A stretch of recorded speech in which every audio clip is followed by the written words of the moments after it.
लेकिन वोलेटिलिटी जो थी वो इंडेक्स में आपको निफ्टी में ज़्यादा दिखाई पड़ेगी, जहाँ पे एक समय पे तो बिल्कुल फ्लैट हुआ था निफ्टी, फिर वापस बिकवाली बढ़ी, 100 अंकों तक का फॉल आया, वापस रिकवरी आई, रिकवरी के बाद करीब 40-50 अंक नीचे निफ्टी जाकर बंद होता हुआ दिखाई पड़ा। निफ्टी बैंक हालांकि आज हर निशान में था, आउट परफॉर्म कर रहा था फ्रंट लाइन इंडेक्स के कंपैरिजन में, वहाँ पे थोड़ी आउट परफॉर्मेंस थी, अच्छी तेज़ी एटलीस्ट इंडेक्स के मुकाबले देखने को मिल रही थी। आज पीएसयू बैंकिंग बास्केट ज़्यादा बेटर परफॉर्म कर रहे थे, 3/4% की बढ़त इंडेक्स में देखने को मिली। अच्छा मूव आ रहा था आज फार्मा में, और ये लगातार तेज़ी जो फार्मा में बनी है उसको ड्राइव कर रहा था। बायोकॉन, डीवीस, रेड्डीज़, सिप्ला, सन फार्मा, कुछ ऐसे नाम जो कि बढ़िया तेज़ी में आज कामकाज कर रहे थे।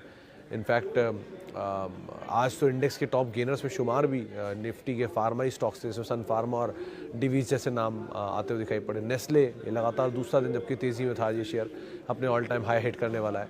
इसके अलावा मेटल में आज बाइंग थी, सेलेक्टिव रियल्टी शेयरों में भी आज खरीदारी देखने को मिली। सेलेक्टिव आईटी आज तेज़ी में था, in fact mid cap IT today high पे बंद हुआ, जहाँ पे एक बहुत स्ट्रॉन्ग पुल बैक आया। Persistent, Coforge, L&T Mindtree, L&T tech, इस स्पेस के अंदर अच्छा तेज़ी थी। टीसीएस हालांकि आज बैकफुट पे था, इन्फोसिस फ्लैट था, एचसीएल फ्लैट था।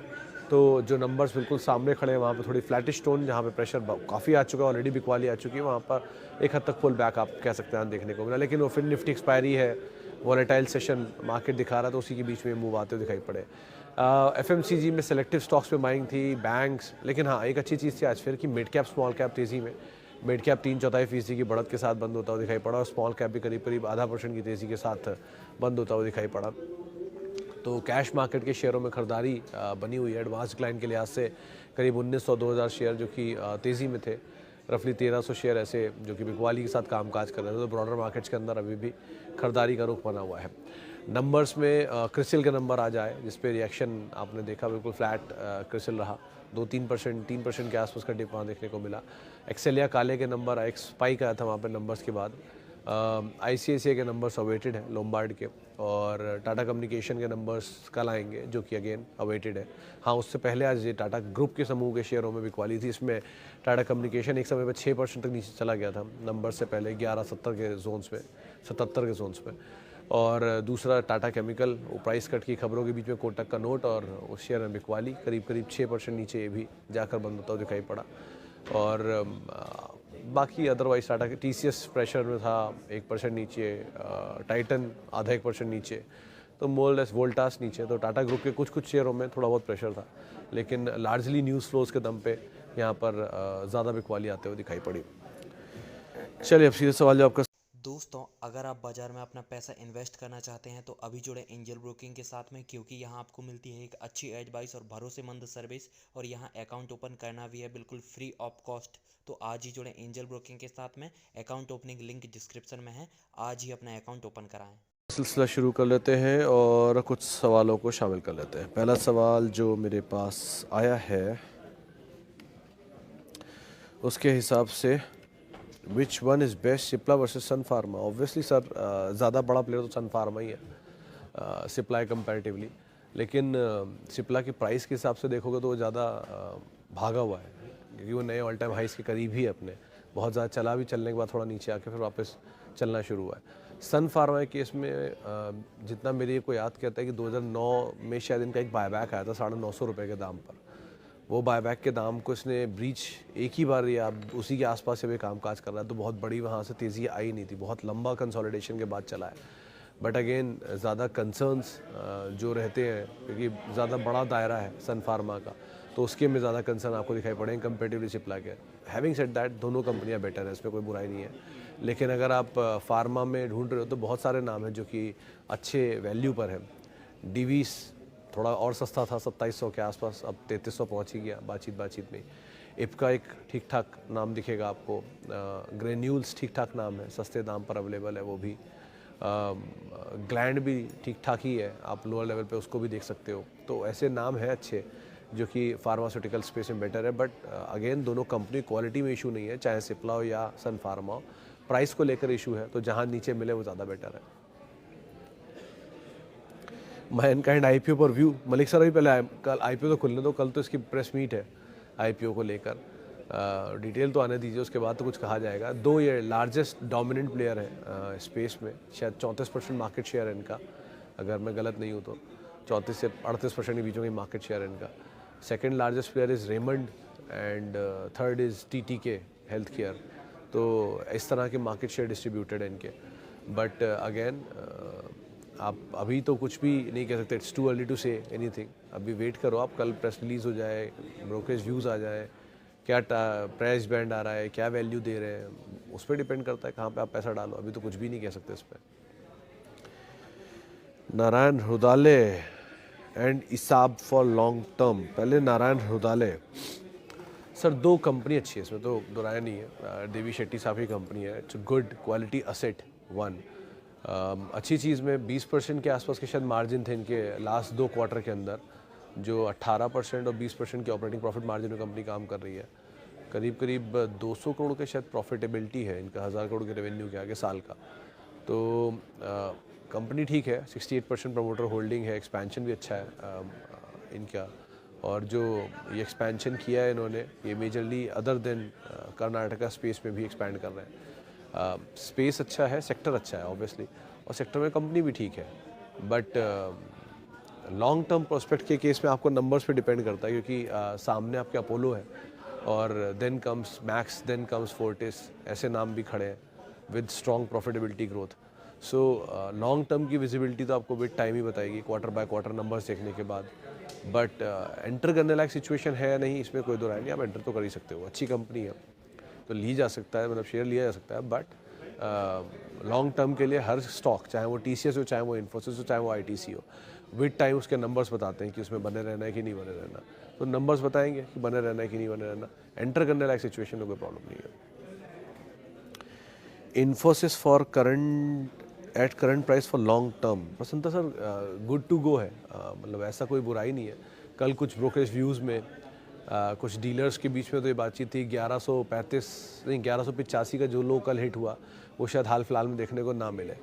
तो वो लेवल को आप स्टॉप लेकर जा सकते हो, इफ़ इन केस आप जाना चाह रहे हो तो, अगर मीडियम टर्म है तो। और लॉन्ग टर्म है तो ऑब्वियसली बात है, एक देश की दूसरी सबसे बड़ी IT कंपनी इतनी आसानी से फिजल आउट नहीं हो रही है। So it's a quality asset to go. Broker houses के व्यूज़ भी कल कट होने के बाद भी 1300 के टारगेट से 1200 के टारगेट से 1400 के टारगेट्स थे ही। कुछ हाउसेस ने इसको जब मासिव कट भी किया तब भी 1650 टारगेट घटा के 1450 किए हैं। तो एवरेज टारगेट्स भी 1300, 1350, 1400 की रेंज में है। तो आप देखना चाहो तो देख सकते हो, उसमें बुराई नहीं है कंपनी में।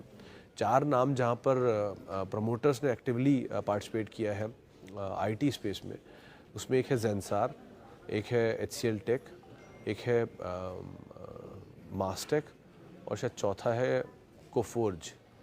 ये 4 नाम है जहाँ पर प्रमोटर्स की तरफ से बाइंग हुई है लोअर लेवल्स पे। इनके लेवल्स में से सिर्फ एक ही ऐसी कंपनी है जो कि अपने बाइंग लेवल से, प्रमोटर के बाइंग लेवल से नीचे है, वो है HCL टेक। करीब 1077 से 1080-85 के जोन्स में प्रमोटर ने बाय किया है, और 1060 के आसपास ये स्टॉक अभी कामकाज कर रहा है। बाकी स्टॉक्स में जेंसार 230 रुपये के आसपास था, वहाँ से ऊपर है 260 के आसपास, और शायद 3800 के जोन्स में मास्टेक में खरीदारी की गई थी।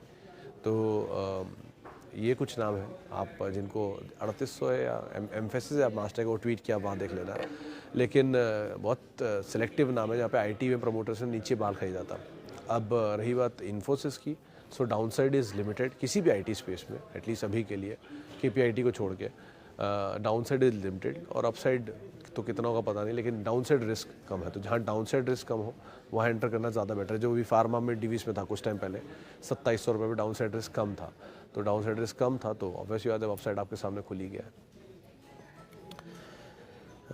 क्या अभी बाइंग करने का सही वक्त है? इमामी, अदानी पोर्ट, पावर में तो अभी अवॉइड ही करिए त्यागी जी, किसी भी हाल में, पूरे ग्रुप में ही रादर आप तेज़ी तब तक अवॉइड करिए जब तक नंबर सपोर्ट नहीं करते। और नंबर सपोर्ट सिर्फ 2 ही नाम है इसमें, Adani port and Adani Wilmer, जो बाकी कंपनियों के कंपैरिजन में एटलीस्ट थोड़ा बेटर कैश फ्लो जनरेट करते हैं। सो और नंबर्स को ज़रूर देखिए इस क्वार्टर के, उसके बाद ही कोई कॉल लीजिएगा। तो नंबर आ जाए उसके बाद आप देख सकते हैं किसी को कॉल लेना चाह रहे हैं तो। और अगेन इस ग्रुप में अगर आप ढूंढ रहे हो तो Ambuja, Adani port and Adani Wilmer, 3 कंपनियों के कैश फ्लो कंपेरेटिवली बाकी ग्रुप के थोड़ा बेटर साइड पर है। सो लॉन्ग करना है नहीं, वो तो नंबर्स के बाद डिपेंड करेगा। और अगर कोई एसेट इन 3 में ढूंढ रहे हो आप क्वालिटी, तो वो ये 3 कंपेरेटिवली बाकी ग्रुप कंपनीज के हैं। ACC अगेन,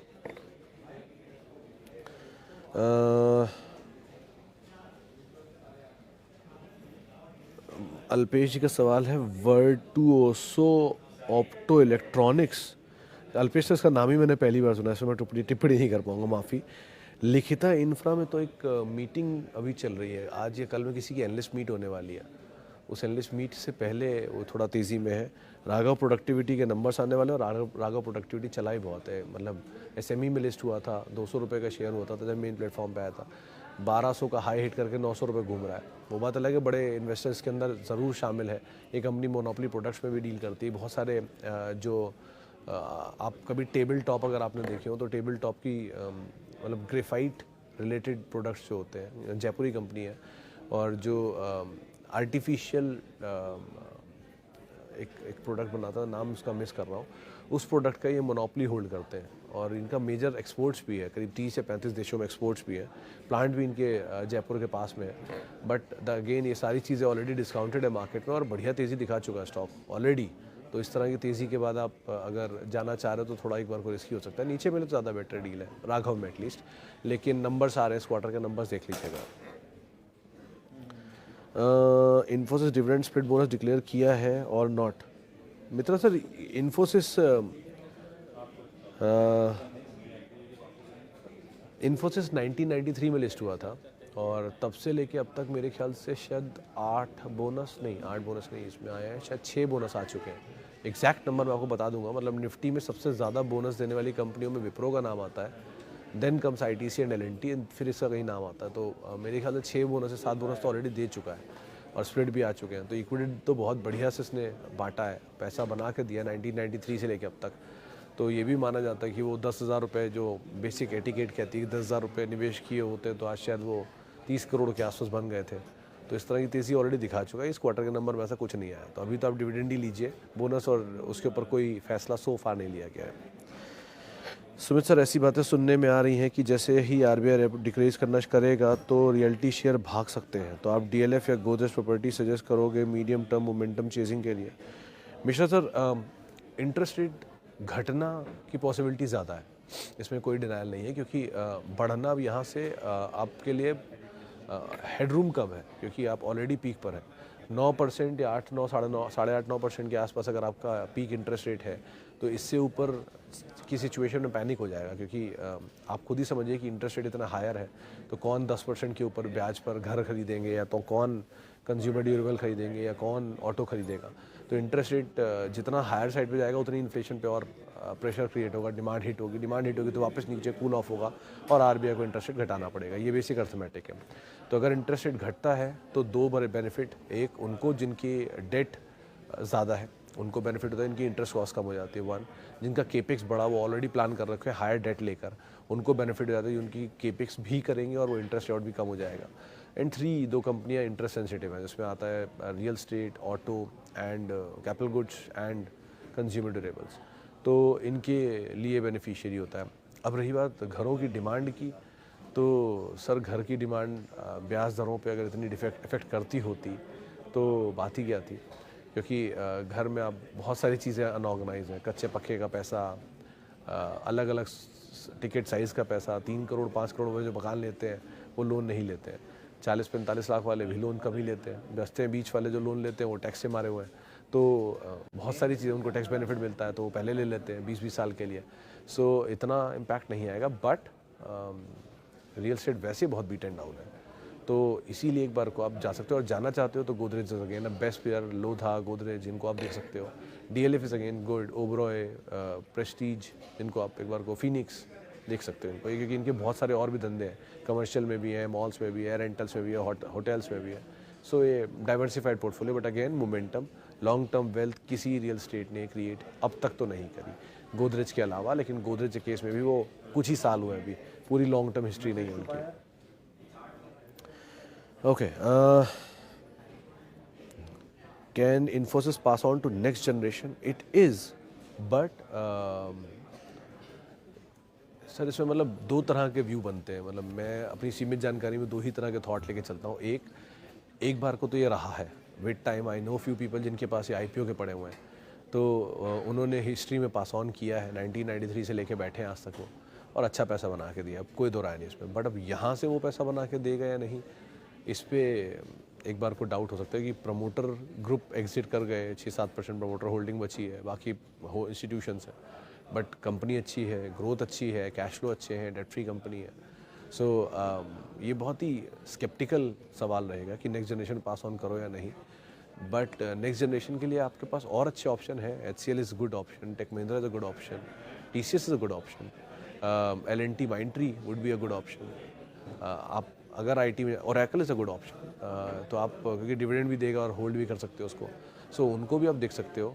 अकेला इन्फोसिस, मतलब इसमें कोई डिनाइल नहीं, कंपनी अच्छी है, लेकिन जाएगा कि नहीं ये नंबर्स ही बता पाएंगे, और नंबर्स की सिचुएशन आप पर क्वार्टर बाय क्वार्टर, पर 6 महीने, पर साल भर में देख पाओगे। बट अगेन, अगर आप किसी सेफ बेट को ढूंढ रहे हो IT में, तो Infosys is the best bet. Okay, Subex, Venky's, नैम। Venky's other than Venky's, sir तीनों ही वैसे तो आप मोमेंटम के लिए चुनो, ये तीनों के तीनों शेयर ऐसे नहीं इनको आप लॉन्ग टर्म पोर्टफोलियो का हिस्सा बनाओ, तीनों में ही मूव मिले निकल जाओ, बेस्ट है। चाहे वेंकीज हो, सुबेक्स हो, नैम हो, कोई ऐसी long term portfolio like stock नहीं है तीनों के तीनों। वो बात अलग है कि वेंकीज पे एक बार को लगता है कि शायद चलेगा, एक्सपेंशन अच्छा है, मेडिसिन में लार्जेस्ट प्लेयर है ये पोल्ट्री वैक्सीन के, बट स्टिल मतलब फादर ऑफ पोल्ट्री बोला जाता है इनके मैनेजमेंट को, लेकिन स्टिल कंपनी ने नंबर्स में रिफ्लेक्ट नहीं हुआ। सो बेटर ये कि आप इनमें थोड़ी थोड़ी तेज़ी पकड़ो, और जहाँ बहुत सा पैसा बने निकल जाओ, ज़्यादा बेटर है। Which company is best? Tech Mahindra, HCL, दोनों की EPS, P, dividend yield and price भी ऑलमोस्ट सेम है। सर दोनों में अभी के लिए बेट तो आप HCL पे कर सकते हो, क्योंकि HCL में एक और चीज़ एडिशनल है जो कि टेक महिंद्रा में सो फार नहीं है। पहले टेक महिंद्रा वो पूरा टेलीकॉम पे है और वो पूरी IT पर है, और दूसरा HCL के केस में और टेक महिंद्रा के केस में जो HCL के साथ एडिशनल बेनिफिट है कि प्रमोटर यहीं पे माल खरीद रहा है जहाँ पे शेयर ऑलरेडी खड़ा हुआ है, तो वो प्राइस आपको एक ऑलरेडी कॉन्फिडेंस देता है कि जब प्रमोटर यहाँ पे एंट्री कर सकते हैं तो आप भी कर ही सकते हो। तो 1060 पे प्रमोटर, 1070, 77, 80 से प्रमोटर ने माल खरीदा है, ये BSE के डिस्क्लोजर में आप वहाँ चेक कर सकते हो।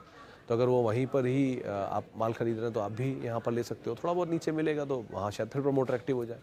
तो इन दोनों में एटलीस्ट अभी के लिए ज़्यादा बेटर आपको HCL टेक दिखाई पड़ेगा, बट अगेन दोनों के नंबर्स अवेटेड है, तो दोनों के नंबर्स देख लेने में ज़्यादा बेटर नहीं है कि अगर नंबर आ जाए नीचे मिल जाए, या थोड़ा यहाँ ले लीजिए, नंबर्स आ जाए उसके बाद लीजिएगा। आप इस हिसाब से कॉल लीजिए, एटलीस्ट एक बार को जो मार्जिन ऑफ सेफ्टी वो थोड़ा खुल जाएगा।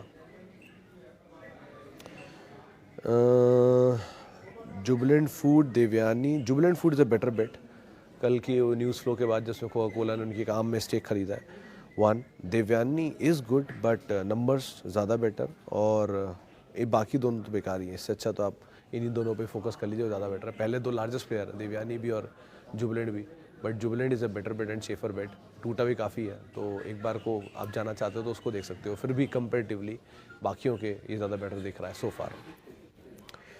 चलो इतने सवालों शामिल करूंगा, माफ़ी उन सभी लोगों से जिनसे बातचीत नहीं कर पाए। बहुत बहुत शुक्रिया उन सभी लोगों का जिन्होंने सवाल पूछे। आपसे मुलाकात होगी कल, अब बुधवार के दिन। @सुमित रिसर्च मेरा ट्विटर हैंडल है जहाँ पे आप जुड़ सकते हैं, और किसी भी निवेश से पहले अपने वित्तीय सलाहकार की राय ज़रूर ले लें। नमस्कार।